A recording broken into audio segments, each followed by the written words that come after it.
తాకట్లో ఉన్న మీ బంగారాన్ని విడిపించి ఆ రోజు ధరకే కొనబడుతుంది ఆచారి గోల్డ్.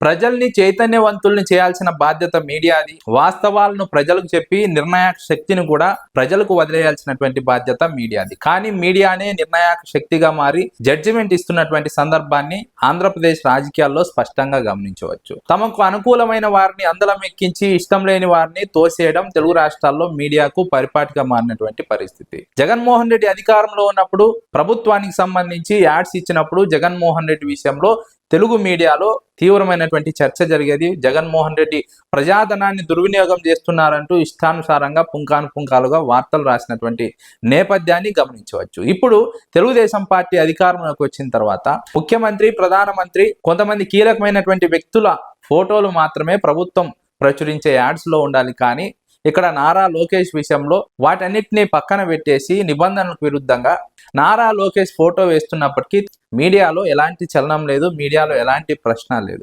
అదే జగన్మోహన్ రెడ్డి విషయంలో మీడియా ప్రతి చిన్న విషయాన్ని దొరకబట్టి ఎక్స్పోజ్ చేసినటువంటి సందర్భాన్ని గమనించవచ్చు. ఇప్పుడు కనీసం వాటి గురించి పట్టించుకోకుండా మిగిలిన అంశాలపై దృష్టి పెడుతున్నటువంటి పరిస్థితిని ఇప్పుడున్నటువంటి తెలుగుదేశం పార్టీ హయాంలో గమనించవచ్చు. ఇదే కాదు, పులివెందుల జెడ్పీటీసీ ఉప ఎన్నిక సందర్భంగా కూడా తెలుగు మీడియా ఏకపక్షంగా వ్యవహరించింది. ఒకటో రెండో ఛానల్స్ తప్ప వాస్తవాన్ని వెలుగులోకి తీసుకురాలేదు. ఒకవైపు దారుణంగా రిగ్గింగ్ జరుగుతున్నా, అఘాయిత్యం జరుగుతున్నా తెలుగు మీడియా నిమ్మకు నీరెత్తినట్టు వ్యవహరించింది. ఏకపక్షంగా వ్యవహరించి పులివెందుల్లో ప్రజాస్వామ్యం అపహాస్యం కావడంలో మీడియా కూడా కీలక పాత్ర పోషించిందని రాజకీయ విశ్లేషకులు అంచనా వేస్తున్నారు. తెలుగుదేశం పార్టీ ఏం చెప్తే అదే ప్రచురించినటువంటి విధానాన్ని, ప్రసారం చేసినటువంటి విధానాన్ని రాజకీయ విశ్లేషకులు ప్రస్తావిస్తున్నారు. అదే సందర్భంలో అమరావతి విషయంలో కూడా జగన్మోహన్ రెడ్డి విషయంలో ప్రతి చిన్న విషయాన్ని ఎత్తి చూపే తెలుగు మీడియా అమరావతి విషయంలో మాత్రం ఏమాత్రం కూడా స్పందించడం లేదు. అక్కడి ప్రజల ఆవేదనను బయటకు తెచ్చే ప్రయత్నం చేయడం లేదు. రెండో విడత భూ సమీకరణకు అక్కడి ప్రజలు ఇష్టపడడం లేదు. మొదటి విడతలో ఇచ్చిన రైతులకి ఇప్పటి వరకు ఫ్లాట్ ఇవ్వలేదు. ఇప్పుడు రెండో విడత భూ సమీకరణ చేయాలి.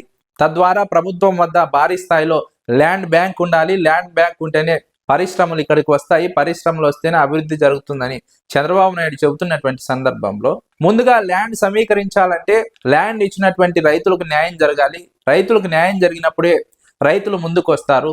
రైతులకు ఇప్పుడు న్యాయం జరిగితే జరిగినట్టు, లేదంటే ఇంకెప్పటికీ జరగదు అన్నది ఇంకొక వాదన. ఎందుకంటే రాజధాని అమరావతి పూర్తి కావడానికి దశాబ్దాల కాలం పట్టవచ్చు, ఒక రోజులో పూర్తయ్యే అంశం కూడా కాదు.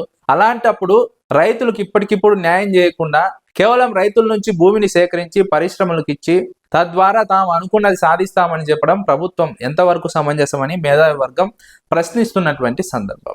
ఇలా అనేక అంశాలు ఆంధ్రప్రదేశ్లో ఏకపక్షంగా మీడియా తమకు అనుకూలమైన వారికి వంత పాడుతూ ఏకపక్షంగా వ్యవహరిస్తున్నటువంటి విధానాన్ని రాజకీయ విశ్లేషకులు తప్పుపడుతున్నారు. మీడియా పాత్ర ఏంటి? ఇటువైపు ఏం చెప్తున్నారు, అటువైపు ఏం చెప్తున్నారు?